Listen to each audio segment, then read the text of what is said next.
দেখো আজকের মেনু হচ্ছে আমার গরম গরম ধোঁয়া ওঠা সাদা ভাত, একটা আর দুটো ভর্তা। জাস্ট এইটা দিয়ে আজকে আমি খাবো, আর কিচ্ছু নেব না। কড়াইতে তেল আমার গরম হয়ে গেছে। এইবারে দিয়ে দেবো বেগুন, আলু, টমেটো,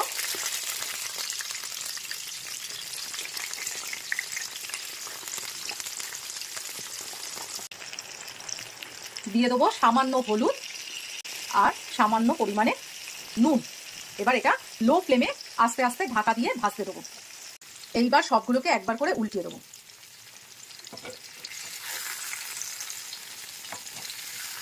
টমেটোগুলো একদম নিচে পড়ে গেছে, নরম হলেই হলো, আমার আর কিছু চাই না। ও তোমাদের বলাই হয়নি না আজকে কি রেসিপি দেখাবো। আজকে একটা সিম্পল রেসিপি দেখাবো। এটা হচ্ছে সবকিছু ভর্তা। দেখো ভর্তাটা কেমন হয়। আমি এক জায়গায় খেয়ে এলাম, আমার দারুণ লাগলো বলে আমি তোমাদের সঙ্গে এটা শেয়ার করতে চাইছি। আমি একা খেয়েছি তো ভাবলাম বাড়ির সকলকেও খাওয়াবো, দেখি তারা কি বলে এই ভর্তাটা খেয়ে। সবকিছু আমার ভাজা হয়ে গেছে আর এইগুলোকে আমি একটা প্লেটে তুলেও নিয়েছি। আজকে একটা ভর্তা নয়, দুটো ভর্তা দেখাবো। তাই জন্য কড়াইতে দুটো পেঁয়াজও ভাজতে দিয়ে দেবো। মিডিয়ামের থেকে একটু বড় পেঁয়াজ, কেন ভর্তায় পেঁয়াজটা খুব ভালো যায়। Good afternoon. আজকে শুধুমাত্র ভর্তা দিয়েই ভাত খাবো এই ভেবেই কিন্তু ঘুম থেকে উঠেছিলাম। আজকে জাস্ট ভর্তা দিয়ে মেনুটাকে স্পেশাল করে দেবো। তো পেঁয়াজ আমার ভাজা হয়ে গেছে, এইবারে পেঁয়াজটাকে তুলে নেবো।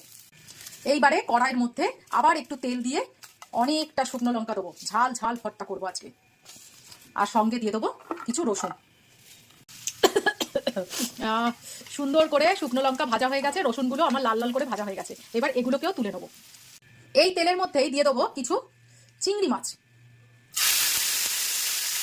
দুটো ভর্তার জন্য একেবারে রেডি করে নিয়েছি। দেখো এখানে বেগুন, আলু, টমেটো যেটা ভেজেছিলাম, তার সঙ্গে পেঁয়াজ, ভাজা রসুন আর শুকনো লঙ্কা। আর এই পাশে নিয়েছি ভাজা শুকনো লঙ্কা, ভাজা রসুন, ভাজা পেঁয়াজ আর ধনে পাতা, বেশ এক গুচ্ছ ধনে পাতা। এটা দিয়ে আজকে ভর্তা হবে।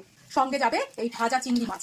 কিছু ভাজা চিংড়ি মাছ রেখে দেবো, লাস্টে একটুখানি মেখে নেবো ওর সঙ্গে। আর কিছু চিংড়ি মাছ এর মধ্যে দেবো একসঙ্গে মাখার জন্য। আর এই জিনিসটাকে হাত দিয়ে মাখবো আর এইটাকে পেস্ট করব। তাই জন্য এই মিক্সিং জারে সব কিছু একসঙ্গে ঢুকিয়ে দেবো, চিংড়ি মাছ সমেত। কিন্তু এটা তোমার শিলনোড়ায় বাটলে বেশি ভালো হতো, কিন্তু ওই যে হয় না, সবসময় সময় থাকে না, তাই জন্য আমাদের মিক্সি জারই সঙ্গী। সেটাই আজকে করছি, কিচ্ছু করার নেই আমার। এইটা আমি নুন দিয়ে পেস্ট করে নিয়েছি। এইবারে আসি এই পাশে, এটাকেও আমি সুন্দর করে হাত দিয়ে মেখে নেবো। এটাকে পেস্ট করলে ভালো লাগবে না।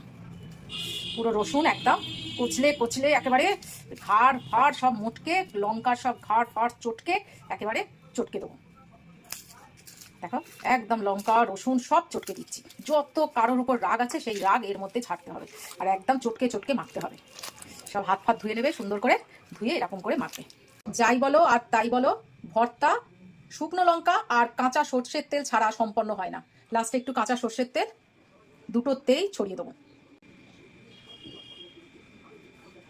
যা খেতে হয়েছে না।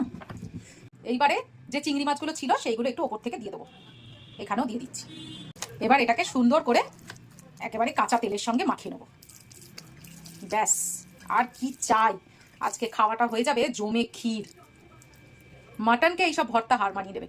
সবসময় তো এই যে শীতের বেগুনগুলো দানা ছাড়া হয়, তো সবসময় তো পোড়া বেগুন ভাজা এরকম করেই খাই। এইভাবে একবার টমেটো আর আলু দিয়ে শুকনো লঙ্কা দিয়ে চিংড়ি মাছ দিয়ে মেখে খেয়েও দেখবে, খুব ভালো লাগবে। তো চলো টাটা।